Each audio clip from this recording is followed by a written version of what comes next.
Okay, we're underway. Great. Well, good morning, everybody. Thanks very much for coming here so early. But there is quite a nice breakfast on, so it isn't a complete loss, I promise you.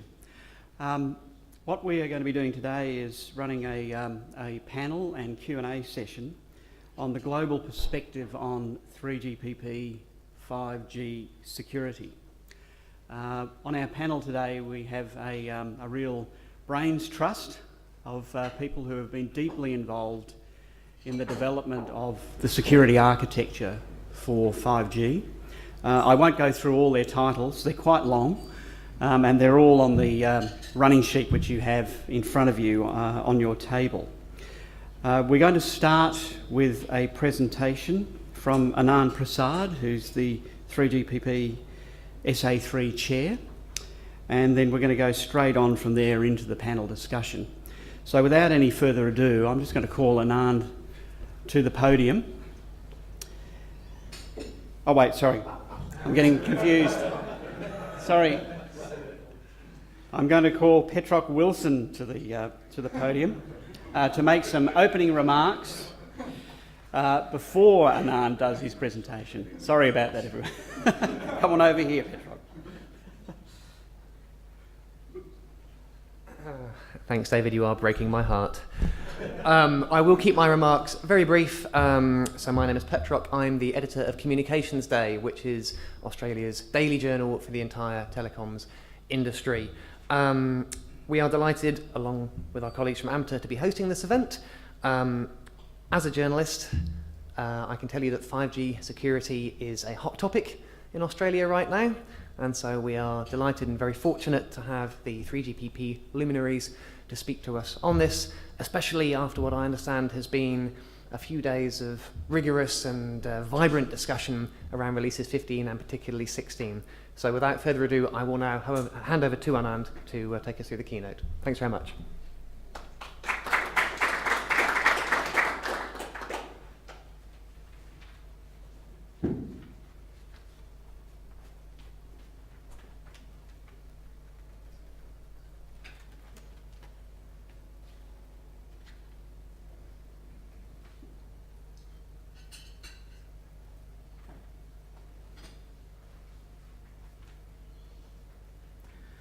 All right, good morning, everyone. I think it will show up in a while. That's the bit of security there. It takes some time, so I can switch it off. All right, I'm Anand Prasad, as introduced, and I would like to thank the organizers for having me here. And as said, I'll be talking about 3GPP 5G security. And going to 5G security, I'll take you step by step on what 5G is from us specifications people, and then get there. In 10 minutes, I'll try to cover all the stuff, so I hope it will be useful for you. So let's see. And this slide changer is not working. I am using it for a long time, and suddenly it stops working. So in 3GPP, we have started specifying on phase-based, So we have phase 1 and phase 2. You know this triangle, I guess. There is the enhanced mobile broadband. You have massive machine type communication, you have URLCC. So basically, a lot of data up there, long battery life on MMT side, and then low latency, so you have it for cars and things like that. And this lower part is phase 2. Phase 1 is something that we are done with. And that's in this slide, and I'm sorry, I have many of my colleagues who know a lot about the architecture and things like that in the room, but I'm focusing on the security aspect only. In this timeline. So initially we started with a study which was long done. It is in the TR 33.899. That's in release 14, as you can see. Release 15 is where we got into 5G. And the first specifications came out for non-standalone, basically allowing 5G radio connect to the 4G core network. And then the complete 5G came later on in March this year for us in specification 33501. Mind you, 33401, for us the numbers are fine, that's a 4G security specification. And now we are working in phase 2, and that's coming very soon. Yeah, there are many more things in phase 2, as I said. So I just put up this slide on trying to distinguish between this, what I showed you in previous slide, non-standalone and phase one, and calling that standalone. You can have different words for things. Let me try to point out, all right, so this is also not working. Okay, so I have the mic here. So the left side, the non-standalone, the top part is the core network, and down there is the radio network. And in that radio network, what you see as G node B, forget the EN part. The G node B is the 5G radio, all right? And the E node B is the 4G radio. So you have the 4G core network there, and you have the 5G radio over there, all right? And then this, on this side, standalone that I'm calling, that's a phase one, you have the 5G core network and a 5G radio access network. And there also you can have enhanced 4G base stations. I've simplified that in this figure, if you want to put it this way. Looking at the 5G part, you'll have the core network with the control plane with service-based architecture, the user plane, and the radio access network, a split there in CU and DU, the centralized unit and distributed unit. Yeah? And then the rest is the external networks. If I go further deeper in that, then it looks somewhat like this. Yeah? The point here, I don't want to go through the whole thing. We don't have time for that. The point here is that we design or define very modular architecture. Modular means that you can add different parties in the network as needed. Yep. So here, if you see different functions up there, that is the control plane. That's the SBA I touched earlier. And here is the user plane, a simple one as shown in earlier slide. So if I match with the previous one, the yellow one down there is over here, and the rest is up there. There are different functions there. From security perspective, what's of importance is the user data management, all are of importance, where you have the subscription information. That you must secure it properly. You must secure it more than any other things. And then, of course, the control plane, that's the livelihood as well. And then you come to the user plane part, and then the radio part there. Yeah? And the radio part is divided into, as you can see, the 4G enhanced base station and the 5G thing, that's a G node B. That's further split into control and central unit and the distributed unit. And then you can, of course, have slicing. I'll not go into that further. And you can have the non-3GPP, which is basically Wi-Fi and things like that. And there is one more element there. It's called SEP. That's for security between operators. Yeah? You have heard about different attacks there. So with that level of background, let me go into further details of security. I've put all the main points here compared to 4G. What are the differences? Yeah. As a security person, I think bread and butter of the whole mobile communication industry is authentication. Yeah? You have to identify the subscriber. You know who the subscriber is, and then you can charge the subscriber. Yeah? And that in 5G we call as primary authentication. There is some changes compared to the 4th generation authentication that we had. One of the things is that it is unified. Yeah? It allows you non-3GPP Wi-Fi and 3GPP specifications of 5G authentication also to happen in one unified way. You have the home control. That means the home network can decide whether this connectivity authentication should go on or not. You have the secondary authentication. Secondary authentication basically allows the user equipment, that's your mobile phone, user equipment UE, to get authenticated with the external network. So if you're getting services on top of the mobile network from outside, you can get authenticated there as well. And then you saw the service-based architecture. That's a new control plane, so we provision security for that. The interoperator security, you might have heard about words like SS7 and diameter issues, the attacks happening that people can find where you are or do call forwarding and things like that. We want to avoid that in 5G, and therefore we have interoperator security. And then after that, there is a privacy as well. You have heard about identity catching, MC catching, and things like that. And we want to avoid it completely from the very beginning, and that's why we have privacy solutions. That means the identity itself is not sent in clear in 5G systems. Then certainly we have split the base station part to CU and DU, and the interface there, we secure that. And of course, as a security person, maybe I shouldn't go so deep in that, but you have to see that the keys are according to the system that you are using, and they are completely separate from each other. We take care of that. And in mobility, we have done further enhancements, assumption that different parts can be attacked, and if they are attacked, if you move from one part of the network to the other part of the network, you should be secure. If so, first part is hacked, the second place is not, you will be secure in the next place. Yeah. So these enhancements are there. I think with that, my next slide just goes into some details. I don't want to cover all these things. I'm slowly running out of time as well, but just to show you the primary authentication going there to the UDM that I had shown you, where you had the subscription data, and then the secondary authentication going to the external network. And as I said, we are working on more things in 5G phase 2. There are many more things. You see the URLCC over there.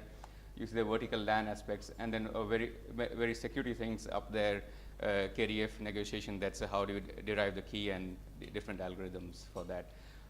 I think just in short, I'll keep it at that.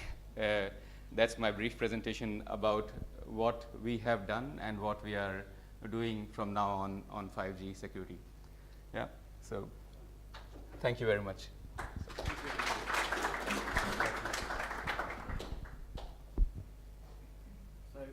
Thanks very much for that, Anand. Now, with that, I'll just invite the panel members to come up to sit in these comfy chairs, and we'll get underway immediately.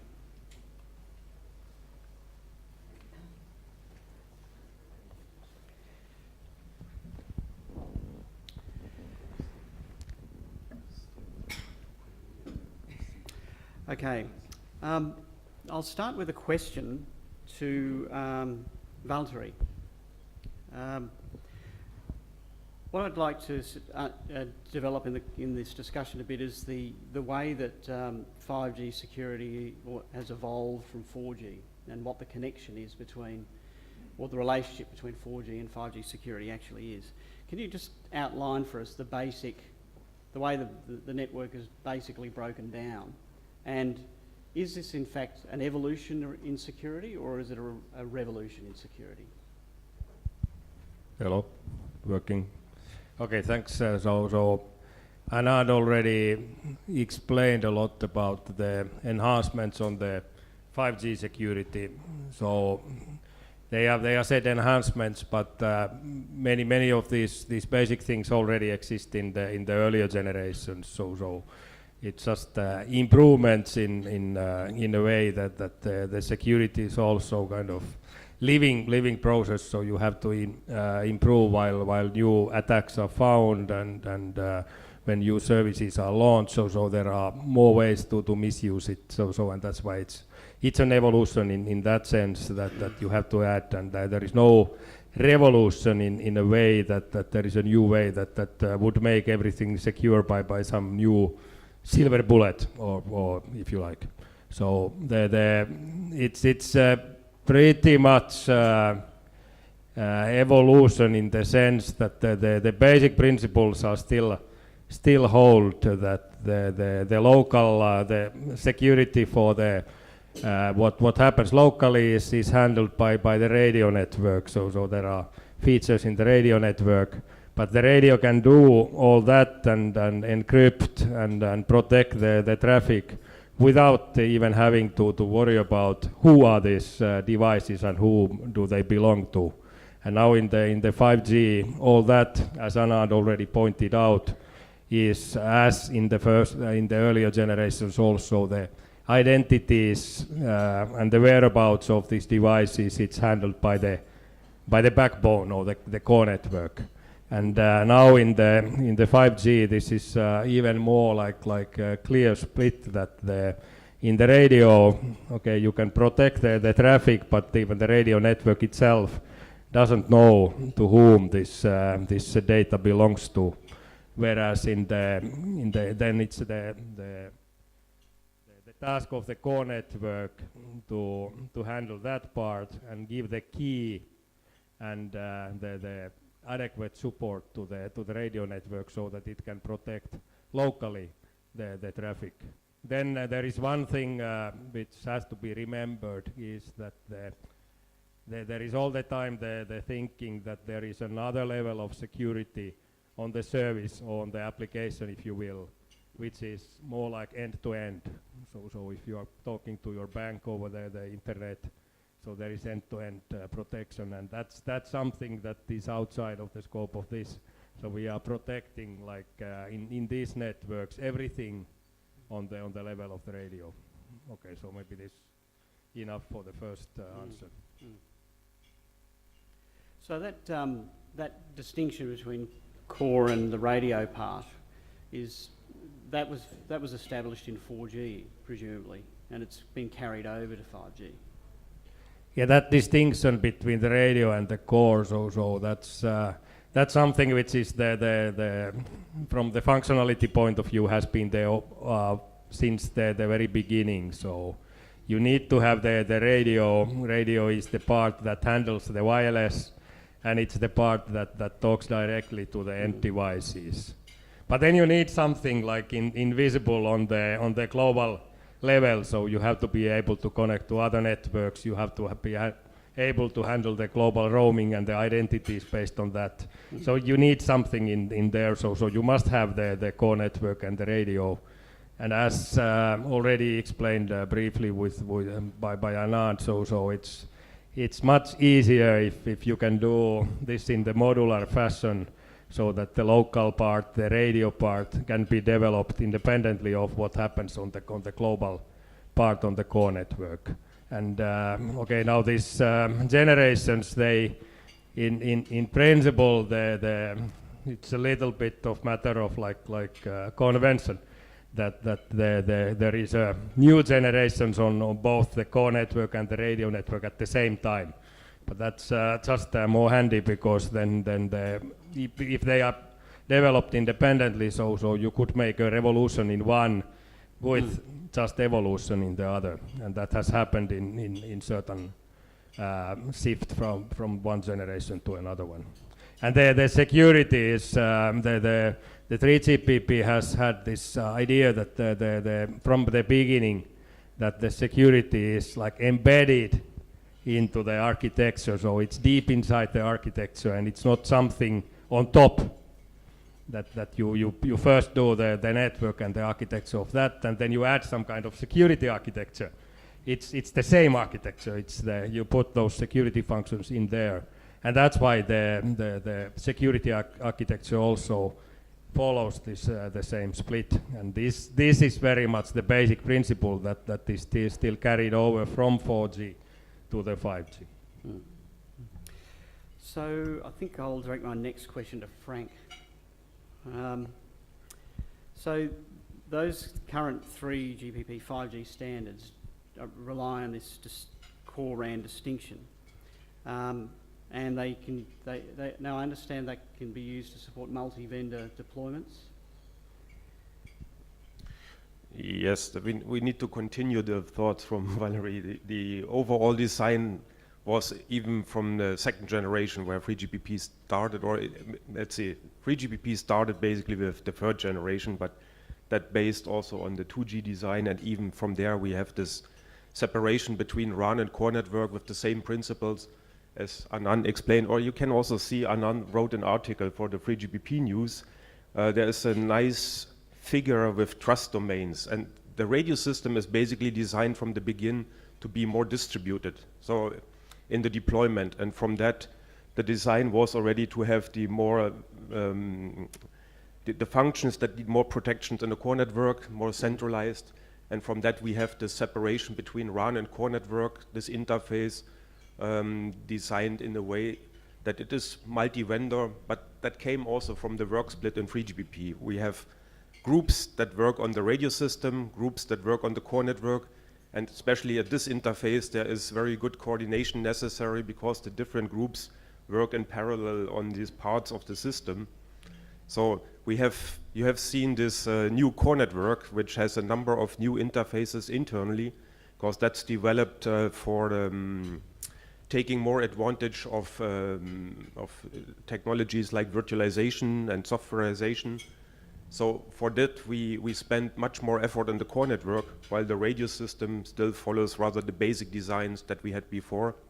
So at this interface between RAN and core, we have basically the same function split as before, and also that supports much easier this multi-vendor when some may want to start within the core network. There it's a bit more difficult because we have a number of new interfaces there. Yeah. Mm-hmm.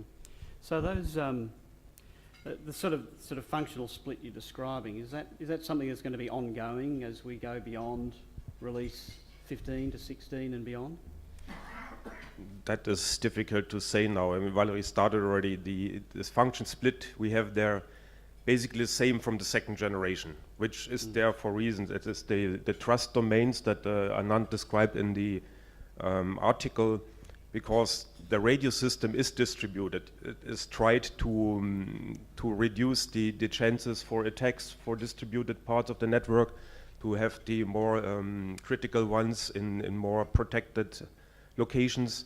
So from that, I would assume the split might be the next one, but we are still developing the second phase of the 5th generation, and it is a bit early to speculate on the next one.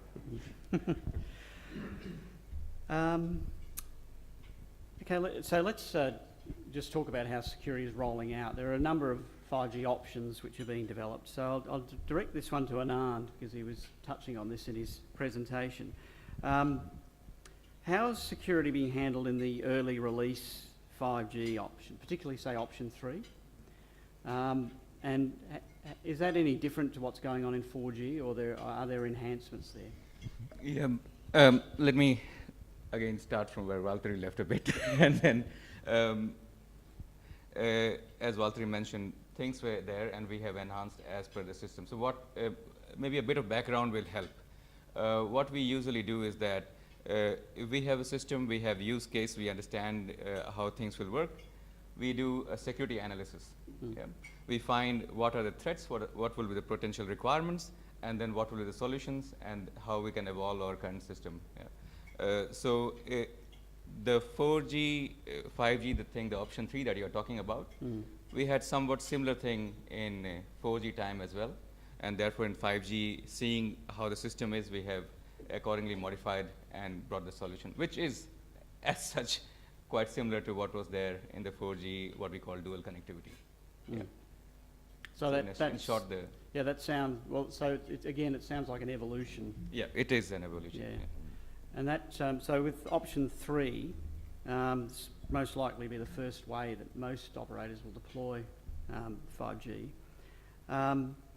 What about as we go forward? Other options, standalone options. Like 2.5, and the other NSA options, non-standalone options, say 4.7.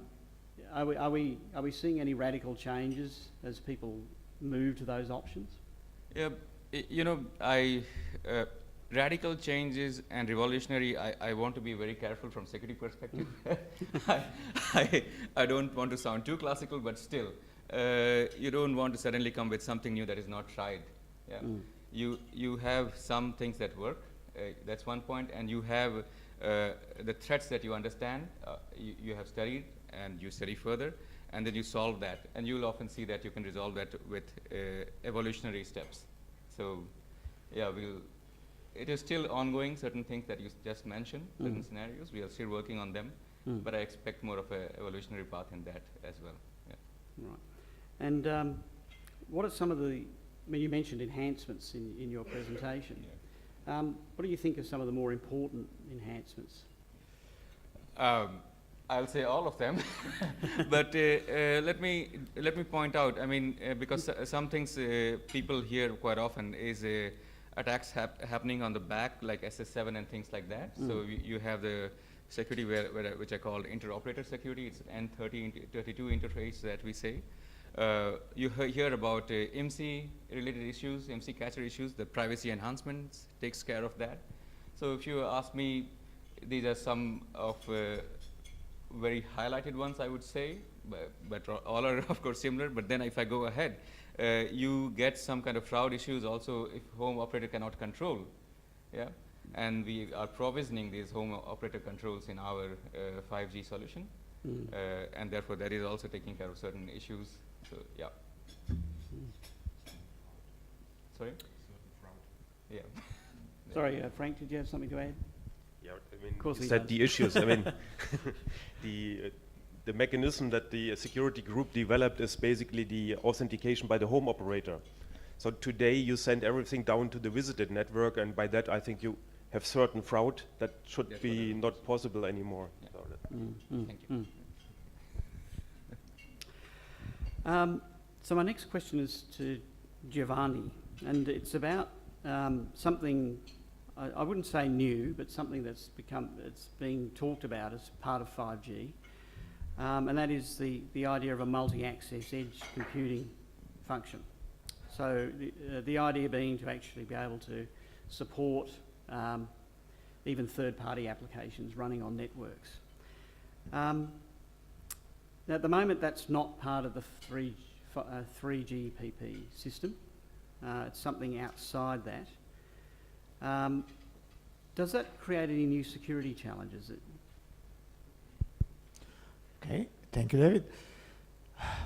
I would say that I have some small difficulties to answer your question because I'm working on the radio part. So as we just discussed this morning, there is this kind of separation between the radio and the core network, and the MEC servers are part of the core network. So it's something which is out of the radio domain, and it is logically separated from the radio domain. So it's something that from ourselves, for radio people, is something that we don't see directly. We see, let's say, the interfaces with the core network, and it's logically separated. So all the, how to say, security, all the stuff that Anand were mentioning before are still holding. It's part of the core network, so it's something which does not interface directly with the radio part.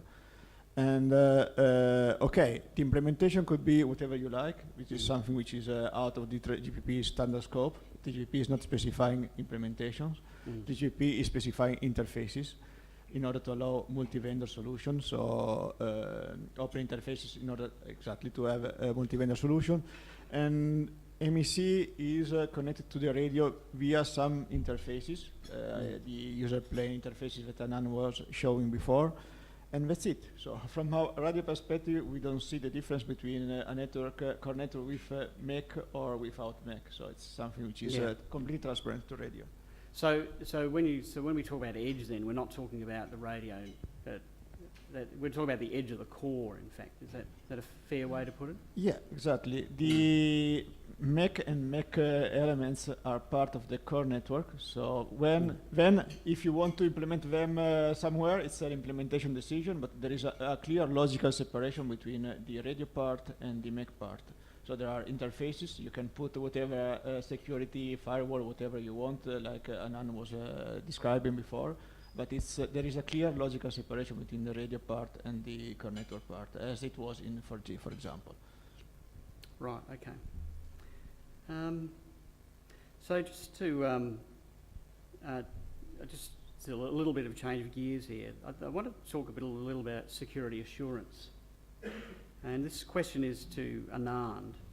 So there's been a joint effort by 3GPP and the GSMA to improve 4G product security, and as part of that was the introduction of a set of security assurance specifications. How can that actually help 5G security as well?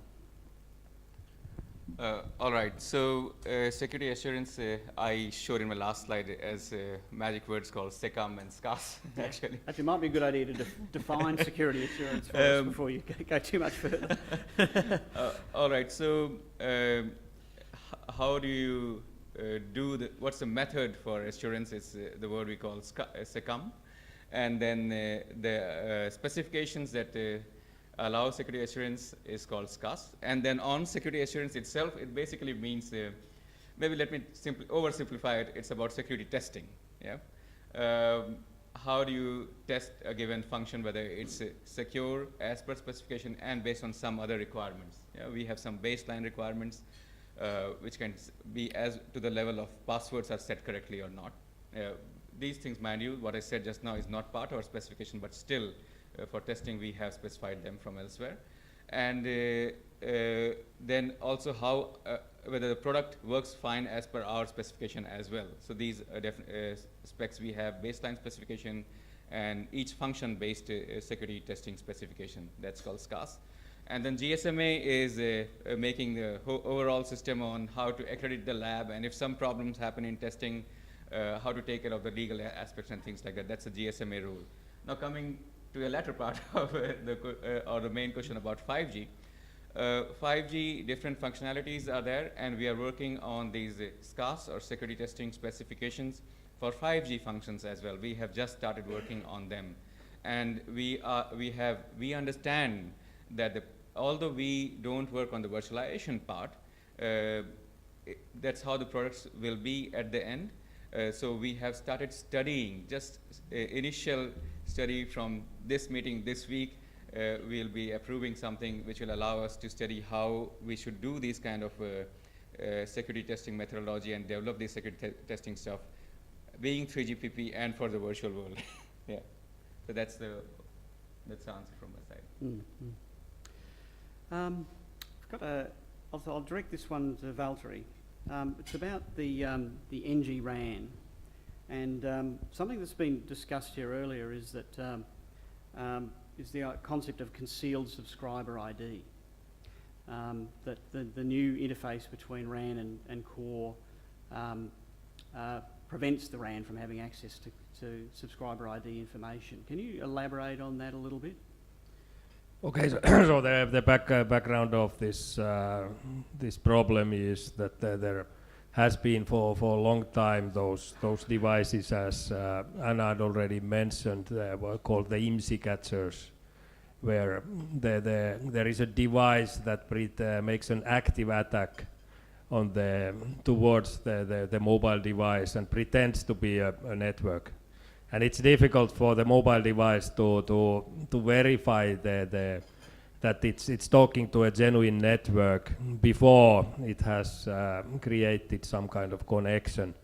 And that's why the authentication was already improved in the third generation in such a way that there is a possibility, or not only a possibility, but automatically the mobile device would authenticate that it's talking to a genuine network. But before it can go to this step, it has to give its identity known to the network, so that the network can start this authentication process. There have been discussions already since the third generation whether this is really necessary, or whether you can start the authentication without revealing the identity of the user device. The identity of the network would be enough. And the identity of the network is something that is usually not seen as a private thing. So the networks actually want to have many people talk to them, and they reveal their identity, at least for the public networks. But for the individual people, so the revealing the identity would also reveal the location, and would make it possible for somebody to track you and find your kind of profile. And now in the 5G, finally this bullet has been bitten, and it's possible to give the identity to the radio network, to the core, first to the radio network, because all the traffic goes through the radio network, but as already explained here, it's only the core network that really needs to know the identity of the true identity of this device, and that's why this is carried over to the core network and all the way back to the home, also in a concealed manner, so that only the genuine network can find out the true identity of this user, and everybody else is using some concealed identity that doesn't mean anything. So this is an improvement on the privacy of the user. It's another question whether how important this is for the machines, when we go to the Internet of Things and massive machine type communications. So the privacy of the machine doesn't seem to be so important. But even in that case, most machines, they have some link to humans. So somebody is maybe the owner of that machine or carrying it, and then the same thing comes, the privacy issue comes also to the machine type communications. If it's your car, where you are sitting in the car, so then although the identity of the car doesn't care about whether its identity is revealed, but maybe you care about your kind of own location privacy and identity privacy. So I'm going to throw one to Adrian now. He's been very quiet up to this point. Perhaps this is kind of a bit of a higher level question. Overall, is it easier for an operator to manage security in the 5G standards than it was in the past? I'm not sure I'm the right person to answer. Does anyone else want to? Well, that's a pretty general, open question. Does anyone else want to comment on that? I'll quickly add, and I'll let Valtteri as well. So, I think there is no difference. There is no difference compared to before. That's a simple answer. Valtteri?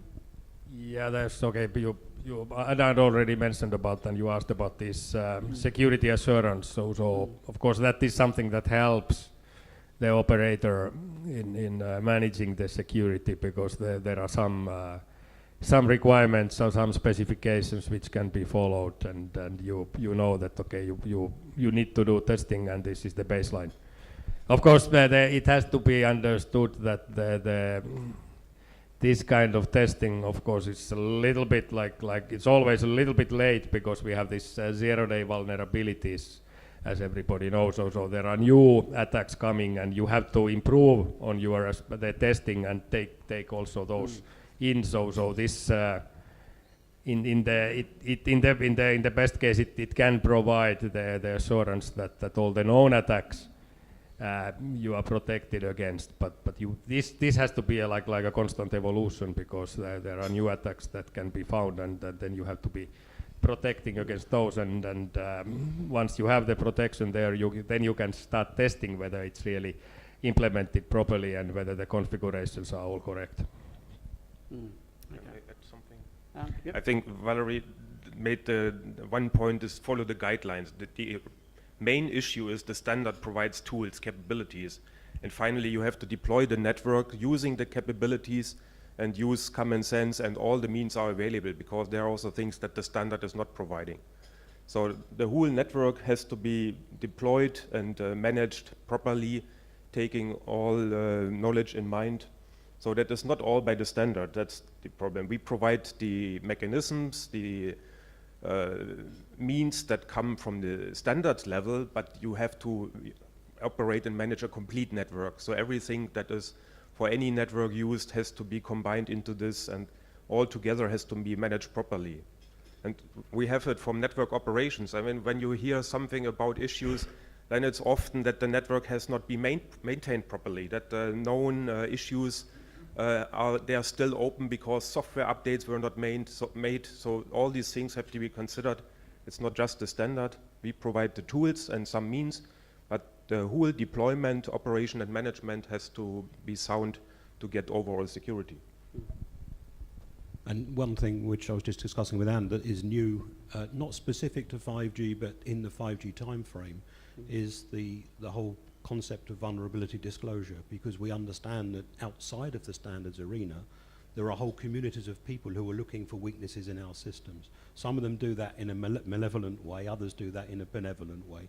But what we've put in place is a very easy mechanism for these external bodies to report what they believe are vulnerabilities, which we then will meticulously look through. We will analyze them. These disclosures can be made anonymously if need be, and we commit from our side to go back to whoever has disclosed the vulnerability and say that how we've addressed that.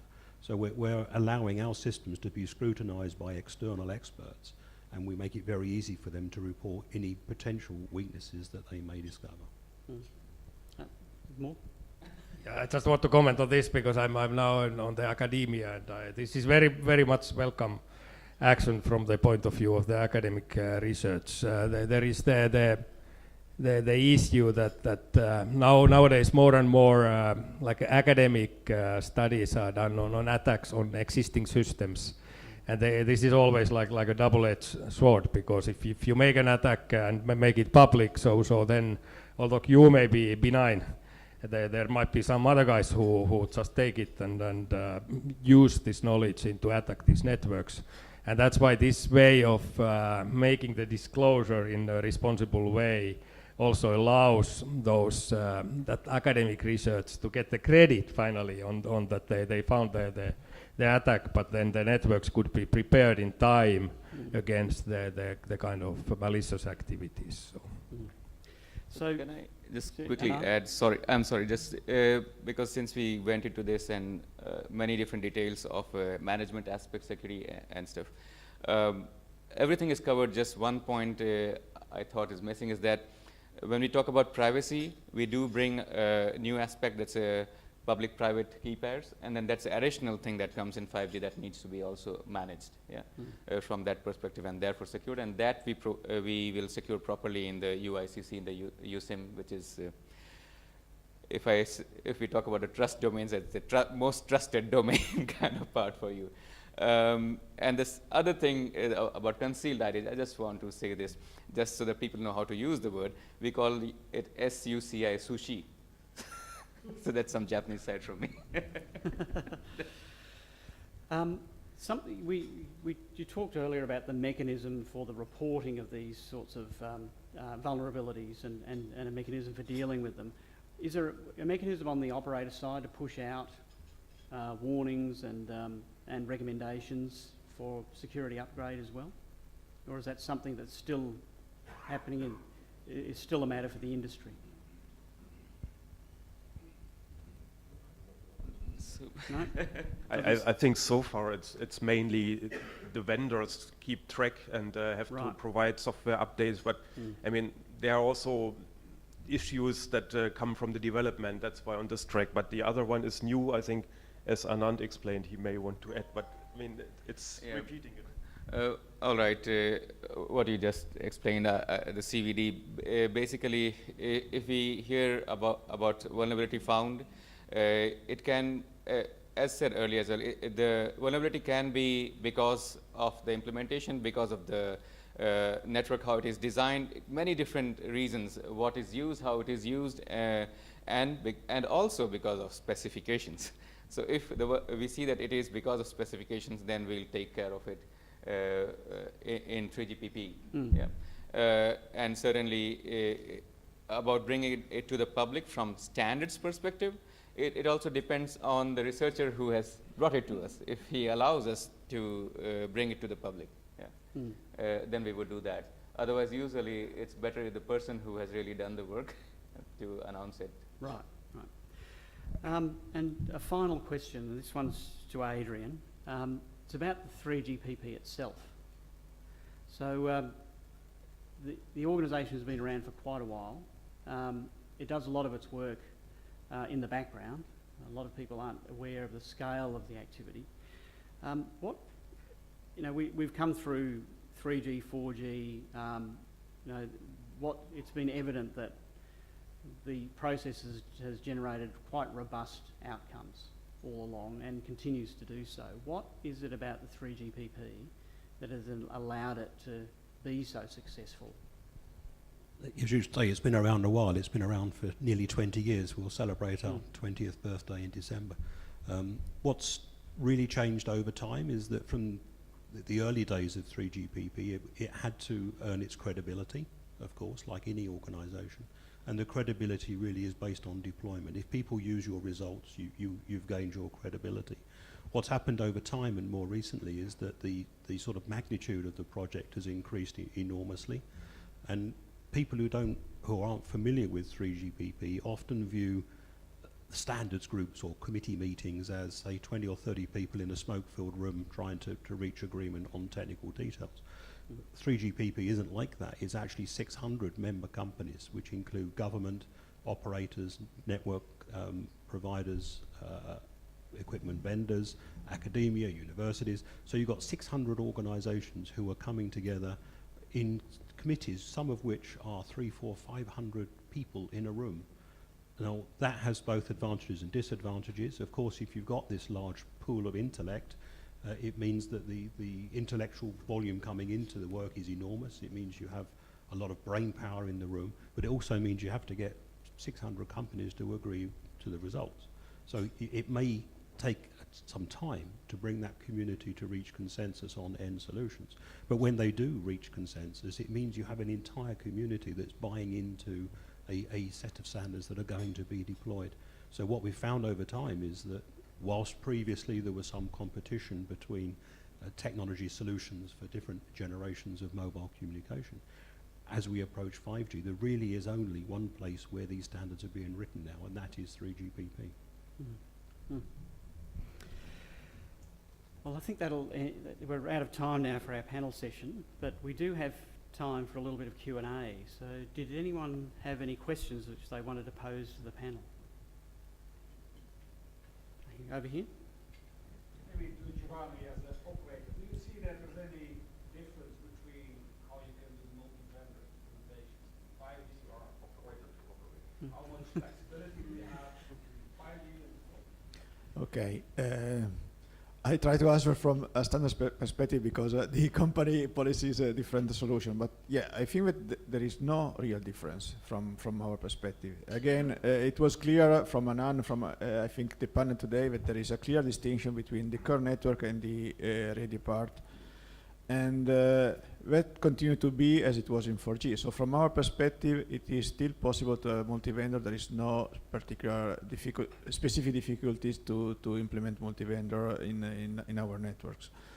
So yes, I would say that we see as an evolution, let's say, with respect to what we had in the past. We will still be able to have a multi-vendor solution. Some of the solutions are trying even to push further the multi-vendor aspects. For example, one of the topics which was very slightly addressed is this split in the base, let's say in the base station, so the remote unit and the central unit. As far as it is now, let's say the base station, so the equipment and the antennas are a monolithic aspect from one vendor. So you are linked to have, let's say, the RAN part from a single vendor. This split that 3GPP introduced in 5G is something that in theory allows you to have an antenna vendor, so a radio part vendors, and let's say a software vendor which is provide you different access for, let's say, a different solution for the, let's say, the intelligence of the base station. So with 5G we can even go further in theory for the multi-vendor solution, at least from the radio part. Again, I'm not an expert on the core network, so I cannot elaborate on the core network, but again, the fact that 3GPP is specifying interfaces has exactly the scope to allow operators to go in a multi-vendor scenario. That's the real scope of open interfaces which are specified by 3GPP. Maybe to add on this, I mean, there are other interfaces that can be also used, are suitable for multi-vendor deployments. It's just a question to what extent you as an operator want to do integration then, or have another party doing the integration for you. Yeah? As more components you take from one, you have a certain integration level. But then RAN core is a well-known interface where you have multi-vendor. When you start further within the parts, okay, then you need more work on the integration. Any other questions? You around? Don't be shy. No, wait, no, we have one. Here we are. Yeah, just a question for that. With the, I guess, the core network moving closer to the radio edge, what specific security concern or considerations is 3GPP considering? As those functions move, I guess, closer to the radio edge, and that's going to change the security aspects. All right. From from 3GPP specification perspective, there isn't anything different. I mean, as I explained, from mobility side, if something gets attacked, we take care that when you go to the next place, you are secure. So that's taken care of from specification side. What you said, moving to the edge, out of the specification, I would say you need physical security, more and more physical security. Yeah. Not necessarily more and more. I mean, it doesn't change. The issue is when you start from a more centralized deployment of the core network and distribute that, then you have the same requirements. You have protected data centers for these parts. It's just more distributed. Yeah. Then it's in the end probably a question of the investment, because that is costly, how much you gain from this and you want to do. So we have certain advantages that come that your network is more distributed in disaster scenarios. Not the whole core is down because you have just a single central place. You get some gains, but you have more effort with the distributed data maintenance and keeping it up to date.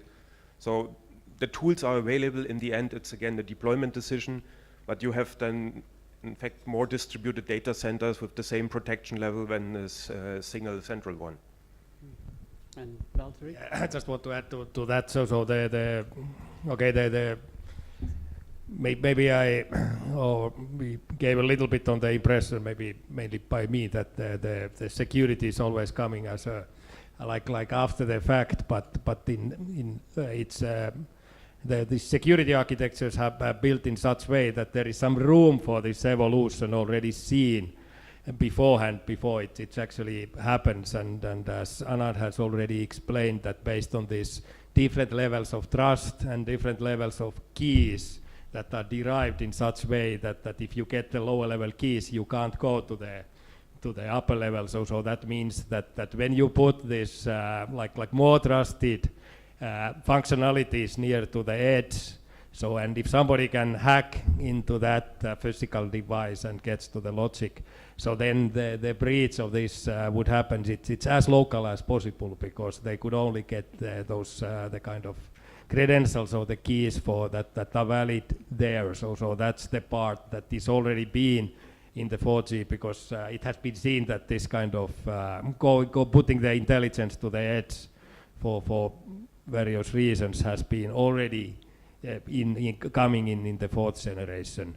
And then the other part is that how do you prevent even that somebody can hack into this one particular element? So then we come to this the kind of the physical security, how it can be protected against the intruder, but also if the intruder is there, how the computing device itself can at least kind of reveal that it has been hacked, if not completely protecting against, and then it can be shut down out of the network.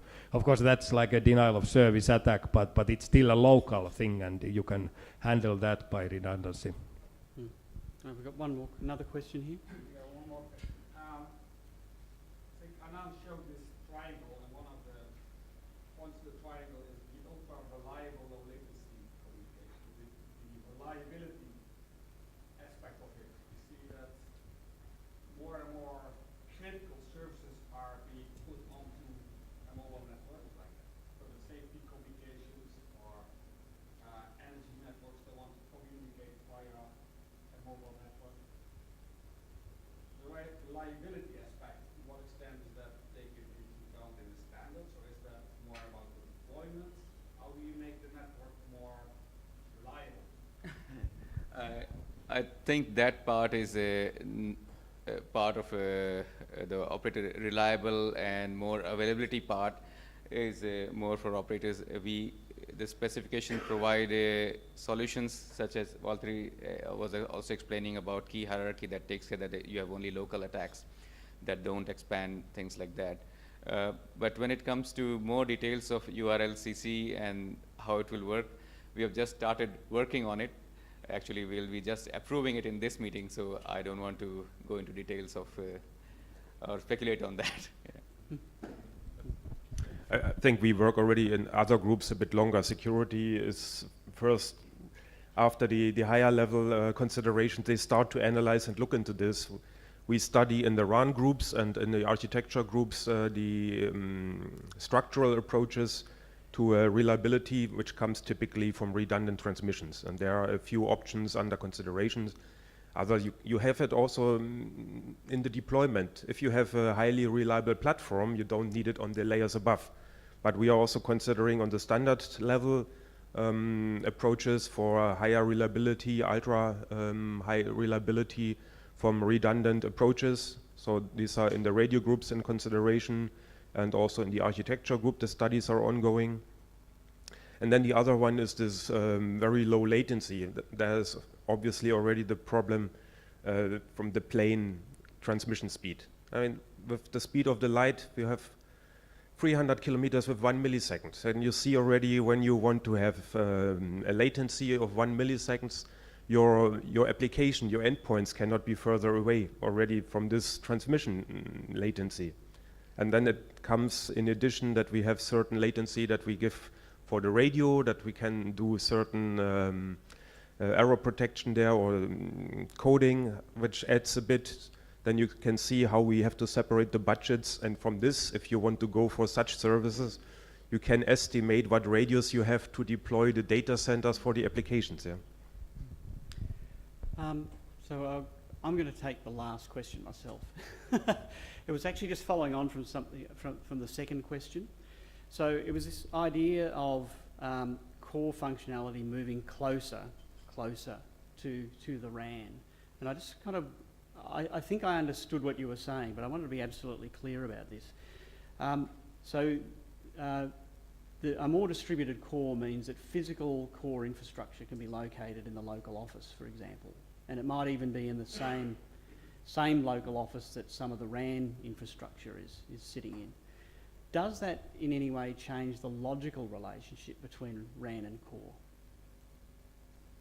Giovanni? Okay. As far as I know, no. There is no Okay. change in the logical interface. So there is still a logical separation. Wherever you put the core network, there is still this kind of separation with interfaces defined by 3GPP, which is still held there, are still there. So logically, wherever you put the core network, the logical architecture is still the same. When the implementation is different, maybe you need some physical security, of course, more security if you are going to have some kind of remote location for the core network instead of in a data center, which is very secure by definition, even if there is the issue that Vatari was saying before, that if you create disruption in a data center, then it's even much worse than creating disruption in a small location with small aspects. But from a radio perspective, there is no difference. It's completely the same. So wherever you place your core network, so the edge intelligence, whatever, from the radio part, it's transparent. Okay, so sure, go ahead. The Australian government seems to think that there's a blurring between core and non-core. Is that a technically unsound assessment?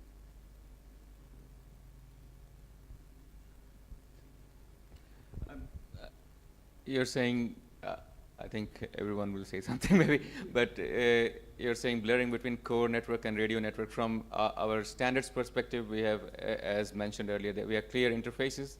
They are separate. Yeah.